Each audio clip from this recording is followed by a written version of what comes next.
I just finished something really, really fun, and I'd love to share it with you. Oh my goodness. So I noticed that Jayda InStitches and her team has announced their 10th annual crochet along, make along, crochet along. It's crochet. I'm excited. It looks like fun. So they're calling this one an Unblanket. I think I'm going to turn it into a blanket.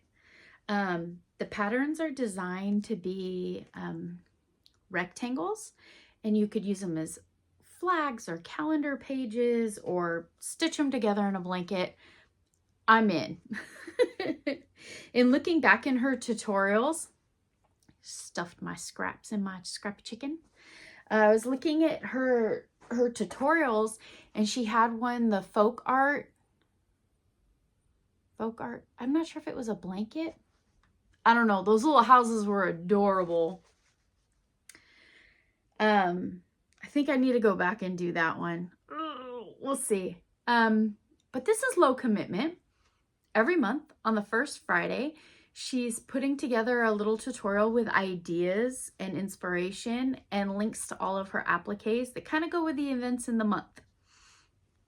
January is a little off, just for timing's sake, and she did a couple tutorials help building up so that it'll be the base instructions for the rest of the year. So I'm going to share this one with you. I just finished it up. The goal is for me to use scraps. I've got a storage container down here full of less than floppy, naughty scraps. And I just kind of shove it in there. It works good for like bits and bobs off of monsters and little projects for the little free library. I want a chunk out of that. I want to really, really use a lot of this. And since this is fun, creative, little bits, I think Jayda's idea would be perfect for my scrap bin. So, January, she posted a backdrop, and she showed how to, great for beginners, she showed color changing techniques. She showed brainstorming on how to visualize your project before you start. Sometimes I don't. It was fun. It was a really nice visit with her. So, background, this is the back of my project. It's actually pretty neat considering what I thought it was going to be and all the stuff I stitched on the other side. I used some Hobby Lobby fuzzy white stuff. I think I bought that when I did Nola's Hello Kitty hat. It's like brushed. Reminds me of that huggy yarn that Red Heart had. But I know this is Hobby Lobby. And I'm pretty sure I used that for Nola's Hello Kitty. And then this is that Hobby Lobby. It feels really heavy on the polyester. I didn't care for it. What one was that? Rewind. I'll look into it and tag it in the description box below, along with the applique links that I used for Jayda and a applique link that I used with Happy Berry Crochet. This one's definitely a Hobby Lobby painted. This one's fresh. This is a fresh scrap. This was from Amanda over at Tap Mama and the Babe Brigade. I made her a granny square hat when she goes to walk her adopted pup, Maggie. And this one, this gray, is a $1.25 tree yarn that was super thin. And so because it was big and bulky down here, wanted something a little to counterbalance it up here. So I held that $1.25 gray with some gray scarfy. I think it's scarfy. It's got that silky, hairy type texture to it. And it was a dark gray fading into a light gray. I thought that worked well. So we have a snowy ground, a sky, and then a dark night. And what did I do with it?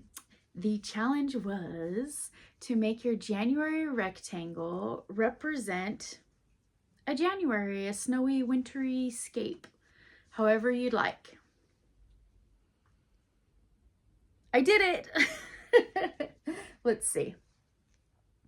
Let's start at the bottom. That folk art project that Jayda InStitches, it looked so fun. So I put my house, and then she has 2 trees, which is an awesome tutorial.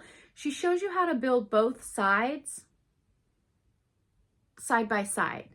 So not much difference in here to get the length on the trees. Then she did a stitching tutorial on how to sew the appliques on. Excellent information.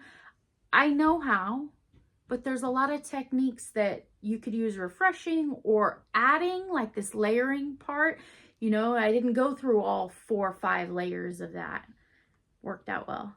She had a little star tutorial, and I thought a star in the night sky would be nice for my winter house, my cabin in the woods. And I decided I wanted to label these with the month.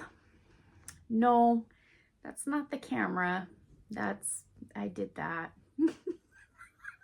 I stitched that J on backward. I stitched it on really good. I tried picking that J off. That J's not going anywhere, but you know what? This is folk art. This is creative collectiveness. That J's backward, just like my January. I felt like I was taking 2 steps backward every day in January.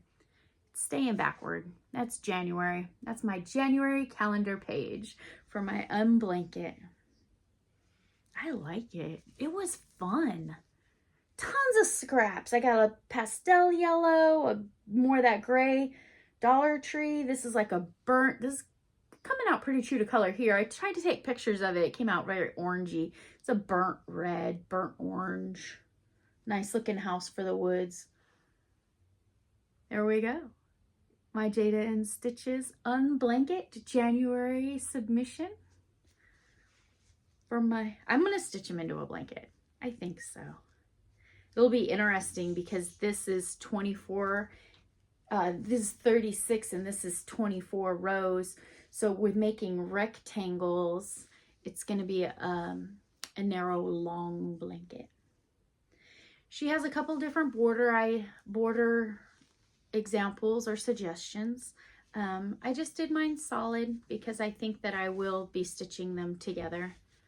I noticed that at the $1.25 store, they had, I think they're meant for like flags, but it's a metal stake that comes up over, and it's got a curl at the end. And then they have little festive flags, little cloth flags printed that you hang on them. If you wanted to use these as a calendar flag, that would be a nice little stake to like, I don't know, you could prop it on something and then it could hang on that L-shaped bracket. There we go. Thank you for joining me today. If you're interested, I will put the introductory video link to Jayda InStitches in the description box below. Take care.